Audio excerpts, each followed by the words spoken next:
la bëgg naa la te fu ñu lay toroxalee su ma fa nekkee du kenn du ma gis mbëggeel gi des na ku saaga Ousmane saaga leen ko.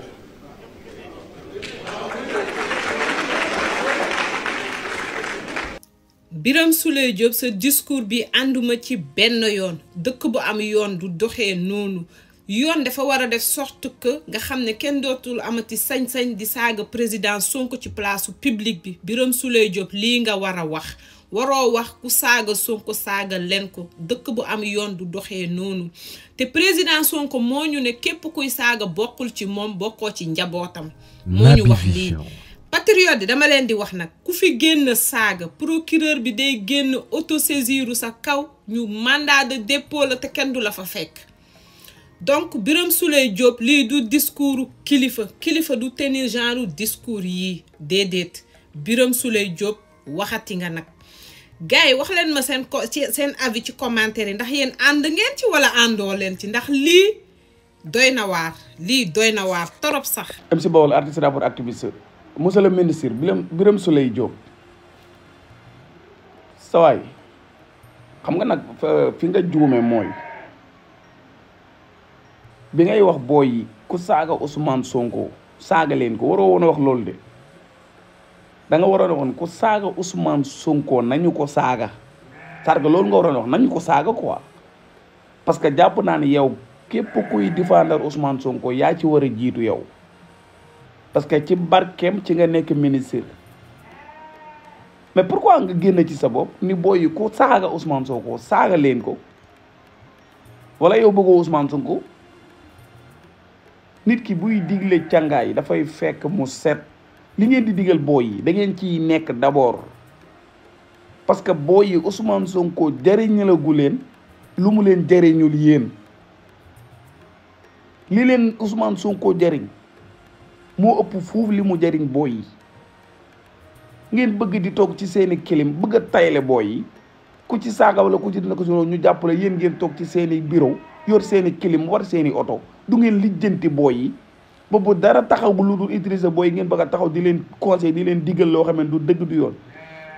yow kay li ngay wax su fekkee ni dëgg la ci yow da nga waroon a wax ni leen ku saaga Ousmane Sonko nañu ko saaga mais pourquoi ku saaga Ousmane Sonko ngeen saaga ko ngeen mel ni yow yéen bokku leen ci ñi war a défendre Ousmane Sonko yéen bokku leen ci quoi yéen warul leen a défendre Ousmane Sonko quoi bu ngeen tayle booy yi Naby Vision. yéen ci projet bi yéen a ko war a gën a sàmm mais nekk ci seen bopp nekk ci seeni bureau bëgg génn di dugal ci booy yi loo xamee ne ku ci dugg du ngeen ko lijjanti booy yi topp ñu leen Ousmane Sonko la ñuy topp yéen da ngeen a war a ànd ak booy yi topp Ousmane Sonko parce que lu ngeen doon ci Sénégal Ousmane Sonko ginnaaw yàlla moo leen ko def mais ngeen bëgg di génn di utiliser lànk leen ku leen di digalati te waxu leen na ñëw leen bàyyi leen ko mu dem Ousmane Sonko mi nga xamee ne heure bu waxee ñëw leen dafay jiitu ngeen xam ne kooku moo leen bëgg yéen mais du ñii ngeen xamee ni dañuy taxaw naan leen dem leen ba pare nekk ci ginnaaw fat seenu njaboot bu ngeen nangu loolu waaye may leen ñu jàmm ok. waaw salaam jantal bu Sonko la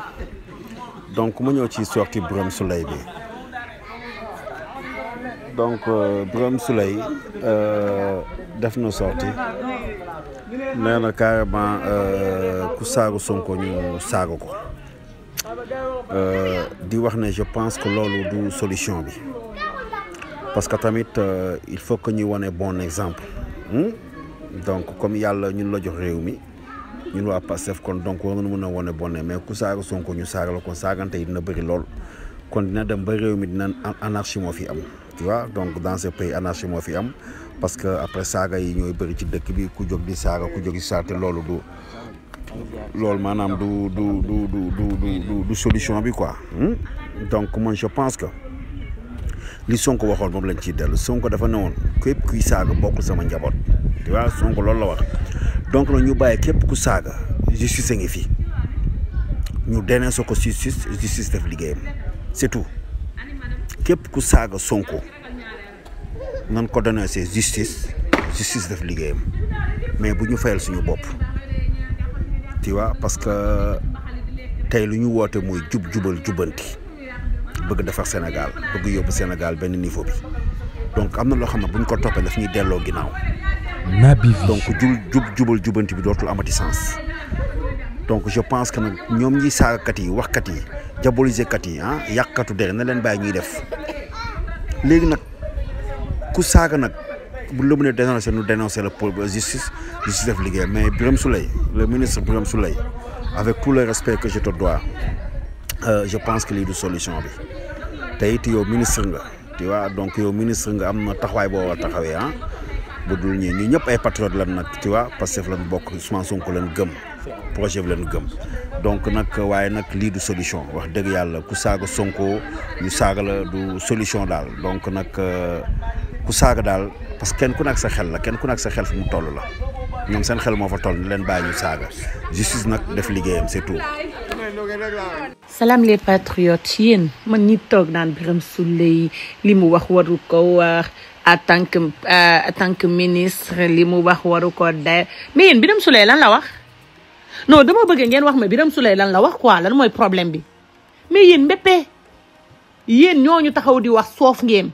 yéen état bu du liggéey ba ngeen wane ko état bi du def lu baax ba ngeen wane ko yéen yàqamti ngeen loo xamante ne du dara de ngeen jël ko rëyal ko ba mu rëy yéen mun ngeen a dem ngeen toog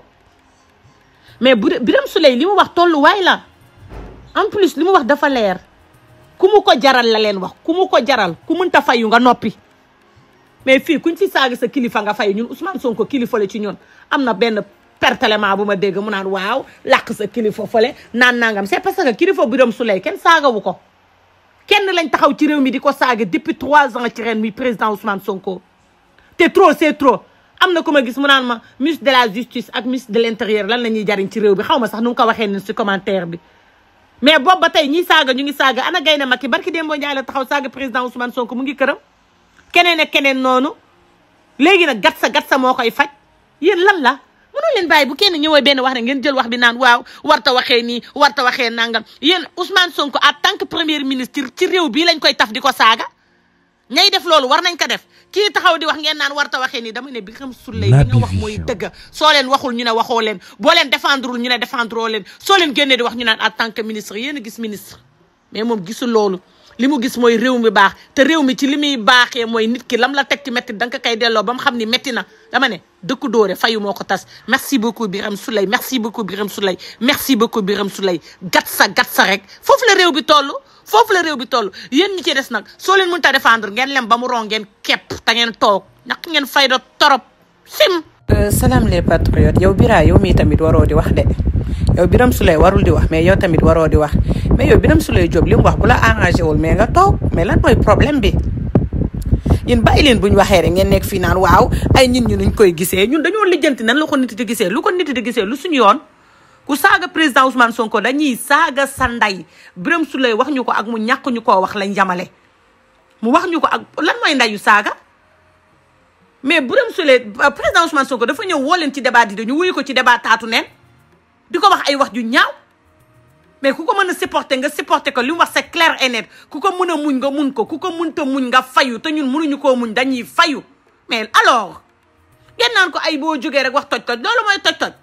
lan mooy toj-toj lan mooy ministre lan mooy député